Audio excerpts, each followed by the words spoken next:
Hello, folks. This is Sal Vasta with the 16-inch Softball Hall of Fame, sitting down with Bob Rascia of the infamous 45s. Bob, how many years were the 45s together? That's the first thing I'd like to know. The 45s have had a team in softball for 51 years. The original 45s team started in 1966, and there was a continuous flow. I first was on the 45s in like 82, 83, and at that point, guys you knew, Mike and Tommy LeVar, Right. they were running the team. Their brother, Pat LeVar, was the alderman of the 45th Ward. The original team, all the players lived in the 45th Ward, which is Tommy Lyons, who was the committeeman, who I met his son later in life, who was a prosecutor, and now he's a judge. So that's the genesis of the team was the 45th Ward, and I was the link from the LeVar brothers to the current team, and now like Izzy Sanchez is still on the team, Keith Filkins, Marty Dozen, those were guys, Tony Portencaso, those are guys that were part of my 45 team. So there's always been a continuous flow. 51 years. That is amazing, 51 years. You know, my Blues teams were together for about 3 decades or so, and I thought that was a long time. 51 years is amazing. Obviously, you went through a lot more ball players than I did because, you know, to be competitive, as you know, back in our day, teams were stealing each other's players, and the competition was fierce. There was always 20, 30 strong teams fighting it out in every tournament, and you have many titles between national tournaments, Forest Park No Gloves Nationals, and all the major leagues you've played in with the Mount Prospects and the Clarendon Parks and all that. What comes to mind to you, you think, in overall these years? What are the one or two teams that you're most proud of? Well, the first time we won the Forest Park tournament in 1996, on the final day, in order to win the tournament, we had to play and obviously beat. Earliest game of the day, I think, was the Dollhouse, which I think that was my team. Yeah. But you guys, you were a top team. Yeah, I mean, absolutely. The best teams that year were Dollhouse, Splinters, and Lettuce. And we were kind of the fourth tier of that group. Right. But on that final day, we beat you guys, then we beat Splinters, and then we beat Lettuce. And I your memory fades a little bit, but I can probably, if I was able to find the actual scores, I think we won every game that we played the entire weekend by 1 or 2 runs. They were all low-scoring games. We didn't have a strong hitting team, but we could catch the ball. And that's what kept us in the games. And, that was a big thing to us. We had won a couple other tournaments that year, had a good run in the Nationals, ended up losing in the winner's bracket final to Lettuce, and then we lost the comeback game. Splinters beat us in extra innings, and we finished in third. But that was a huge accomplishment for that team at that time because we weren't nearly as strong as the other teams were that year.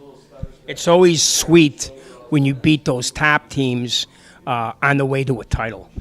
Well, that and the fact that when you win something with what I would say are your guys, not guys that matriculated from another team or that you begged to come. These were our guys, the Kiesel brothers, Tony Portencaso, Larry Downs, Robbie Graff. These were 45 guys. They didn't play for anybody else. The Stouts? Mike Stout, the Kiesel brothers, Billy Moran. Those were all our guys. They didn't come from other teams. And then, things, as you know, Sal, you were around a long time. You went from being the guy as a manager that you were chasing guys down, hey, come and play with us, come and play with us. Well, by the 2000s, when we were winning, there were years, there were maybe 14 events. We won 13 of the 14 events, which kind of haunted us because it was our goal to win every event. And actually, the one thing we didn't win that year was this tournament because everybody went out and got drunk on a Friday night. But, that's always been a kind of a sore spot with me. But we went through a span where our record, like in the Nationals, when we won the 5 in a row, I think we had a record. Kabicki told me this one time. We went 56-2 over that 5 years to win those titles. Amazing. And then, at that point, by like '01, when we started winning everything, we no longer had to call anybody. Guys were calling us nonstop. Hey, I want to be on the team. I want to be. We legitimately had to say no to people because we weren't going to push somebody off of our team to take somebody else. If somebody left or they didn't want to play anymore, then we brought somebody in. But those last 6, 7, 8 years, I never had to call anybody.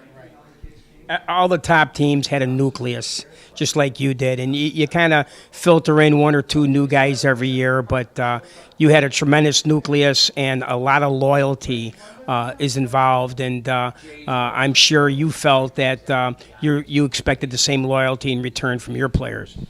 Well, after that little blip in '96, where the nucleus of the team was like Larry Downs and Mike Stout, the Kiesel brothers, a few years later, Ricky Gankars out of nowhere called me up and he said, hey, I want to come and play for you. I got a couple of guys that want to come with. And some of the other guys like Kurt and Eric, they kind of wanted to give it up at that point, so it made it easy. And everybody wanted to play with Ricky. Legitimately, Ricky was maybe one of the best players that ever played. But it wasn't only what he did on the field, it was the entertainment value after the game, which drew a lot of guys. Hey, I want to hang out with Ricky. My best memories were when Frank and Danny Mastari were on the team with Ricky, the constant battles between me and Frank, because I would kind of stick up for Ricky and Frank would always, this guy's, you can't even play this guy, he's not ready to play. But we won, and it didn't really matter. And then, Jimmy Matlock, one of your old guys, and Jeff Berger came to the team, and that was a whole new dynamic. In fact, one of the funniest things, we had a tradition. Every year before the Nationals, we would have a big dinner at my house. Steaks from Stockyard. There were 16-ounce strip steaks. I'd cook. My wife would cook. And we did this thing every year. Every guy had to take a turn and sit in a bar stool in my yard, and they'd have to get up there and talk. Because, Sal, you know how it is. You go through a whole season, 4 or 5 guys are always doing all the talking. There's some guys, if I had to do a voice recognition, I wouldn't even know their voice because they never talk. So this was an opportunity. Every single guy had to get up there and say something about the experience of the season, or we used to do a thing, we'd write a question and put it in a hat, and you'd have to pick it out and you had to answer the question. We had a lot of fun with that. Well, one particular year, I think it was like the first year that Berger was with us, my cousin Nicky gets up there and he goes, and Nicky would design a T-shirt for us for the National, Nicky Pinto. So he designs this shirt, it's got the 45 logo in pinstripes. And everybody's like, what's this all about? So Nicky gets up there and he goes, we're like the Yankees of softball. I'm like, Nick, you shouldn't even say Don't be starting trouble. Right. He goes, no, I don't mean it that way. He goes, we got a third baseman that thinks he should be the shortstop. He was talking about Berger. And Frank was laughing, but Jeff wasn't laughing. But those are the memories. Most of my memories were having that dinner every year, listening to what guys had to say about the season, what their expectations were. It was amazing. I think a comment that I'd like to make that you would agree with is the relationships and the camaraderie, not only with your own players, but with all the competing teams over all those years. I can walk into Forest Park 15 years later and still see some of the same familiar faces, and it's like we never left the game.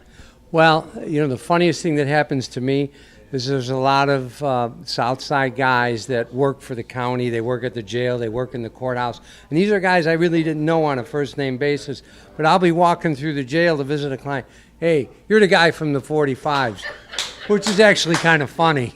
It's amazing. It's amazing. Well, we appreciate your time. Thanks for coming out to Forest Park. We never ever want to miss these tournaments, so we always try to make a brief appearance. Thanks for stopping in, and we'll see you down the road.